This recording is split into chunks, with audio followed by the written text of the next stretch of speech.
French Connection, The Conversation, Superman. Gene Hackman has died at the age of 95. Superman's greatest role was on screen. But in real life, Gene Hackman's final chapter ended with a mystery so dark, even the FBI was stunned. When agents entered the 95-year-old actor's secluded New Mexico mansion, they didn't expect what they'd find. His name was legendary. But what was hidden behind those quiet walls wasn't part of any script. It was real. And it was shocking. Inside the home, not one but two lifeless bodies were discovered. Gene Hackman and his wife, Betsy Arakawa. The home was silent. Too silent. A maintenance crew had arrived for routine work, only to find the front door wide open. That alone was strange. But what they found next sent chills down their spines. Two dogs were running loose on the grounds, and inside the home, a third dog, tragically dead, found trapped inside a crate. The smell of decay hung thick in the air. Authorities knew instantly these weren't recent deaths.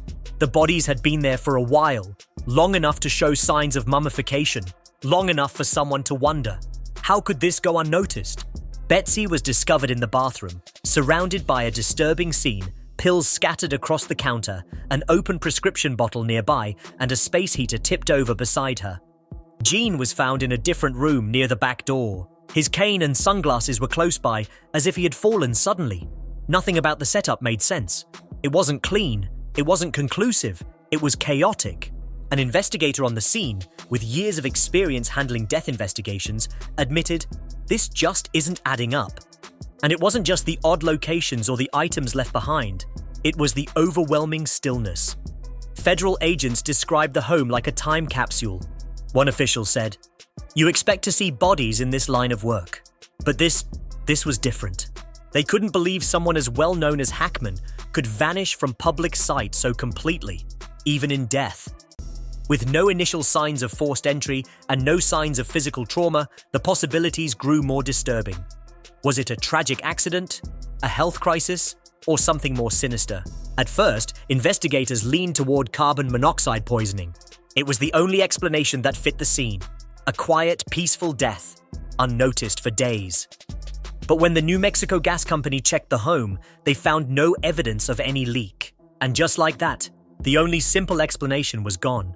The autopsies became the next hope for answers, but toxicology tests take time. And so far, every theory has only led to more questions. What baffled experts even further was the condition of the bodies. The drying of the skin suggested they had been dead for many days, perhaps even weeks. The presence of a dead pet in a crate only reinforced this. Authorities now believe the couple may have died at different times. Maybe one passed away first and the other couldn't cope. Or maybe they both faced a sudden tragedy no one could see coming. But with no note, no final message, and no clarity, the mystery deepened. Yet amid the horror, some tried to find reason. Hackman's daughter Elizabeth opened up to the media, revealing what little she knew and what she feared. She told reporters her father had seemed healthy, even at 95. He still did yoga. He took care of himself. There were no major medical issues, no warnings. So how could he and Betsy both be gone at the same time without a single call for help? She mentioned one theory, carbon monoxide poisoning. She believed it was possible, even though the gas company ruled it out. In her words, even at his age, he was in great shape.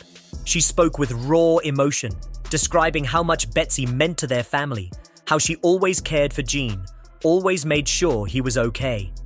"I'm really grateful to her," she said, "and I'm so sad she's gone." It was a rare glimpse into the personal side of the legend. But it still left the biggest question hanging in the air. What really happened inside that house? The public watched in disbelief. Fans, friends, and co-stars tried to process the news. Clint Eastwood, who directed Hackman in the Oscar-winning Western Unforgiven, released a statement mourning the loss of not just a great actor, but a close friend. "No actor was more talented," Eastwood wrote. "His performances were always real and powerful." And yet, the most powerful performance of Hackman's life may have been the one we never saw. The private battle, the silence, the secrets, the quiet final days with Betsy in a house that became their sanctuary and their tomb. But this story doesn't end there. Because before he disappeared from the public eye, Gene Hackman lived one of the most incredible lives in Hollywood history.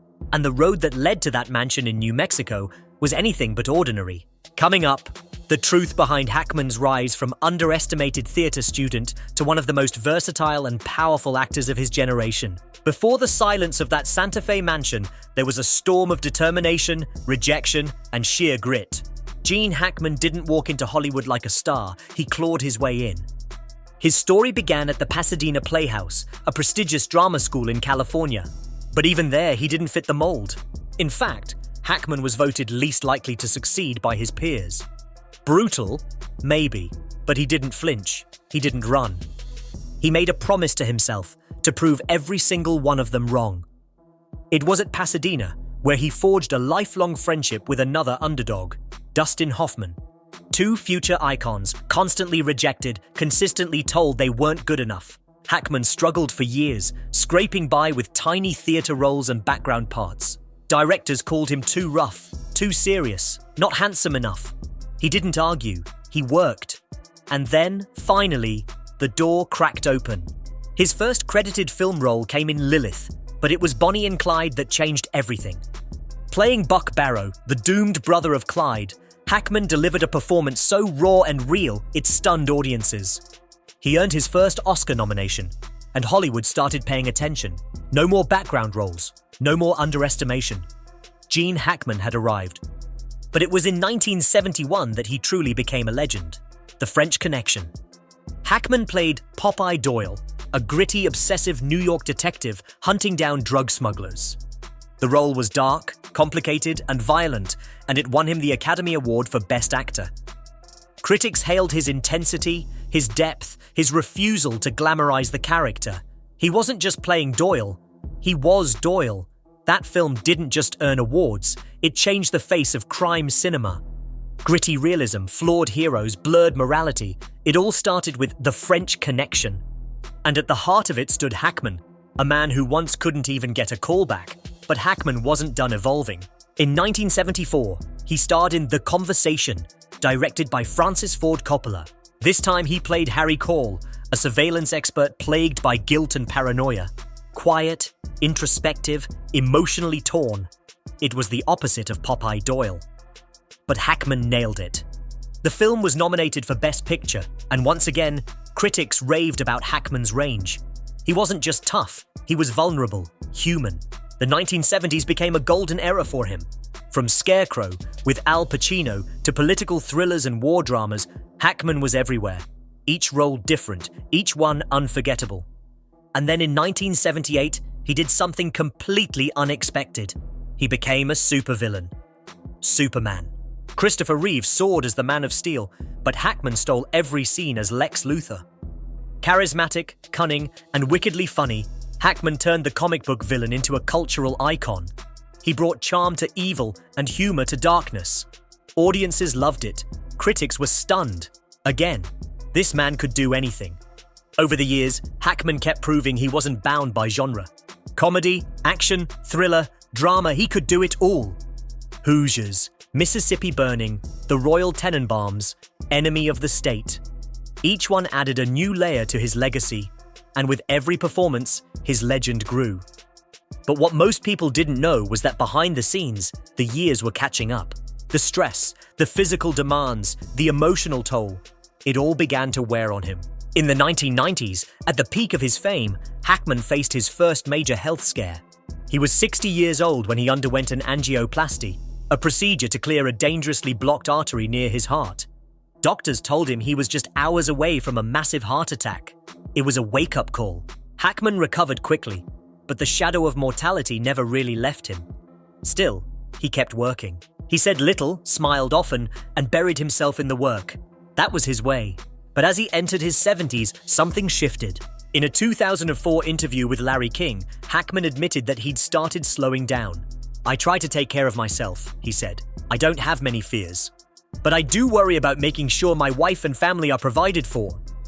His health had become a growing concern. And eventually, doctors made it clear, acting wasn't worth the risk. In 2009, Hackman quietly retired from Hollywood. No farewell tour. No major announcement. Just silence. He retreated to New Mexico with Betsy Arakawa, the woman he married in 1991. The same woman who cared for him during his health scares. The one who, according to his daughter, kept him going in his final years. Together, they built a quiet life.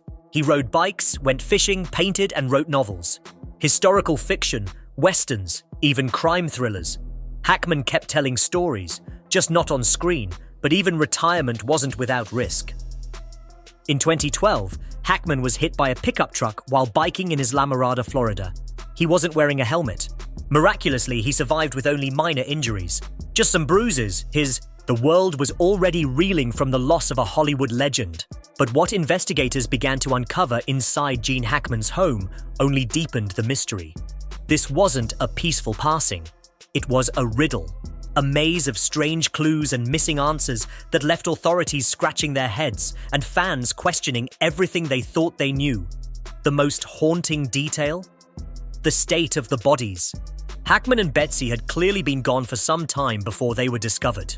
Investigators noted signs of mummification, skin dry and leathery, the kind of decomposition that takes days, even weeks. How could two well-known public figures vanish without anyone noticing? And what kind of conditions inside that home allowed time to pass so silently? Inside, things didn't make sense. Betsy was found in the bathroom. Pills were scattered across the counter. A prescription bottle sat open. A space heater had toppled to the ground nearby. On the other side of the house, Hackman's body was found in a small mudroom near the back door. His cane and sunglasses rested just feet away. Had he fallen? Was he trying to get help? Or was someone, stopping him? Then there were the pets. 2 dogs had survived, found roaming the grounds. But a third dog was found locked in a crate, dead. That detail sent chills through even the most seasoned agents. If the couple had passed recently, the dog should have survived. The fact that it didn't meant something had gone terribly wrong, and that the deaths likely occurred long before anyone arrived. The theory of carbon monoxide poisoning was quickly ruled out. The New Mexico Gas Company combed through every line, tested every possibility. No leaks, no fumes, nothing. That left investigators with fewer answers and more questions. Was it a double overdose, a suicide pact, an accident, or something darker? Online theories began to swirl. Some suggested one of them may have fallen ill or collapsed, and the other, in shock, couldn't call for help.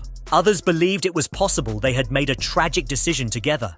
Perhaps out of fear of failing health, or simply the desire to go out on their own terms. But if so, why were they found in different rooms? Why no notes? Why no sign of preparation? Police have considered the idea of a murder-suicide, but there's no clear evidence supporting it. No visible injuries, no signs of struggle, no forced entry.